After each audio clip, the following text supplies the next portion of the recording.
धरती के नीचे मौजूद नर्क सी इस दुनिया को पाताल लोक कहते हैं। इस लोक में जब आप अंदर घुसते हो तो वो सिर्फ बाहरी चेहरे नहीं है, वो सिर्फ ऐसा नहीं कि ये 4 अपराधी हैं, ये एक जर्नलिस्ट है, ये एक पुलिस वाला है। उन सब की जो आप उस पूरे समाज को रिप्रेजेंट करने वाले जो लोग बनते हैं ना, जब आप इस तरह के किसी सिनेरियो में, तो जिस तरह से सुदीप सर ने लिखा है, वो सिर्फ उन 4 लोगों की कहानी नहीं है, उन 5 लोगों की, 7 लोगों की कहानी नहीं है। वो ऐसा लगता है कि ये लोग अपने अपने समाज के चेहरे बन गए हैं। हाँ। उन लोगों के लिए जिनको हम बड़ा ही जिसको हम कह सकते हैं कि किसी एक पर्टिकुलर चीज को हम जब बाहरी तौर पर देखते हैं, हमें लगता है कि हाँ ये तो सच है, इसमें कोई देखने लायक बात नहीं है, इसमें कोई खोज करने लायक बात नहीं है। लेकिन हम कभी भी दूसरी तरफ से पहलू को नहीं देखते हैं, हम दूसरे पर्सपेक्टिव से चीजों को नहीं देखते हैं। हाँ। तो ये वैसी वाली बात है कि किसी एक देश का आतंकवादी दूसरे देश के लिए स्वतंत्रता सेनानी होता है। अंग्रेज हमारे स्वतंत्रता सेनानियों को दंगाई कहते थे जी, ठीक है। तो ये वैसी वाली सोच की बात है कि जब उसको लगता है, हाथीराम को जब लगता है कि हाँ इतना ओपन एंड शट केस है, और जब वो एक्चुअली उन लोगों को जानना शुरू करता है तो उनको लगता है कि नहीं, ये जो सच मुझे बताया गया था सिर्फ उतना नहीं है। हाँ। तो सिर्फ उन लोगों की जर्नी जो इंटरनल शुरू होती है, और उस पूरे घटनाक्रम में जो कुछ बाहर निकल के आता है, वो सिर्फ एक घटना नहीं है, फिर वो पूरा समाज खोल के रखता है। वो पूरा आपके आसपास जितना जो कुछ हो रहा है, सबका आईना आपको दिखाता है। वो कहानी आपको आईना दिखाती है। और इन चारों को अरेस्ट करने का प्रोसीजर शुरू करो। चार्ज क्या रहेगा sir? Conspiracy to murder.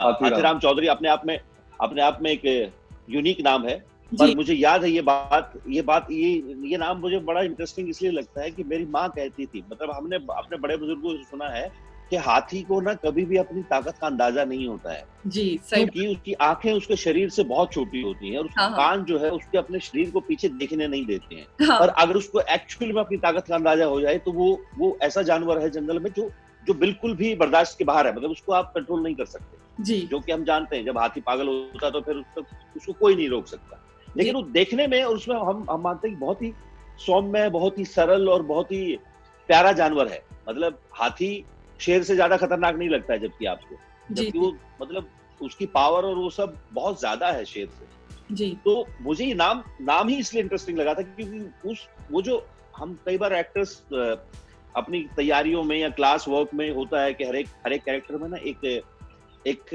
Animal instinct होता है।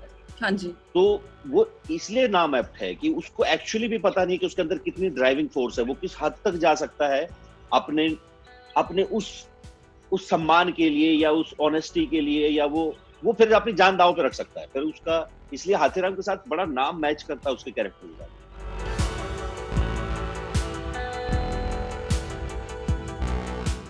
अनुष्का को मैं काफी सालों से जानता हूँ। मैंने NH10 लिखी थी, हाँ जी। जो की कंपनी ने को प्रोड्यूस की थी। अनुष्का और कर्नेश क्लीन स्लेट फिल्म चलाते हैं, और तब से मैं उनके साथ जुड़ा हुआ हूँ, पर्सनल तौर पर और प्रोफेशनल तौर पर। एक सबसे जो अच्छी बात है क्लीन स्लेट फिल्म्स के बारे में और इन दोनों इंसानों के बारे में, वो ये है कि इनका मकसद इस फील्ड में आने का यही है कि इनको अच्छी कहानियां कहना है।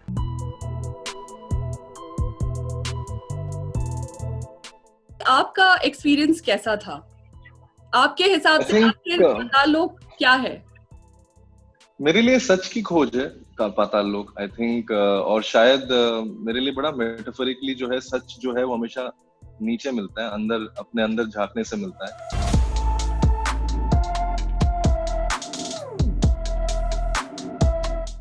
जी, एक्चुअली वही है कि मतलब मैं खुद हैरान था कि सुदीप सर ने मुझे स्त्री देखने के बाद मुझे बोला कि क्या तुम हथौड़ा त्यागी का किरदार निभाना चाहोगे?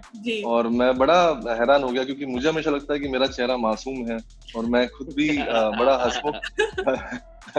हंसमुख इंसान हूँ, पर इनको मेरे अंदर एक वैश्य दिखता है और पता नहीं, और इनकी कन्विक्शन थी वो मेरी तो बिल्कुल नहीं थी।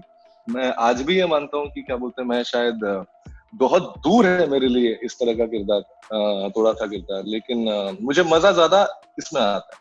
कॉमेडी जो है वो मुझे लगता है कि बहुत ज्यादा आपके टाइमिंग और आपके क्राफ्ट पे डिपेंड करता है। कभी कभार तो बहुत ही सिंपल शब्दों में आपके मूड पे डिपेंड करता है। हाँ जी। लेकिन इस तरह का किरदार जो है उसके लिए मुझे लगता है बहुत मेहनत चाहिए, बहुत श्रद्धा चाहिए, और आपको एक फोकस रखना पड़ता है। तो एक तरह से डिसिप्लिन बन गया था मैं एकदम डिसिप्लिन इंसान नहीं हूँ।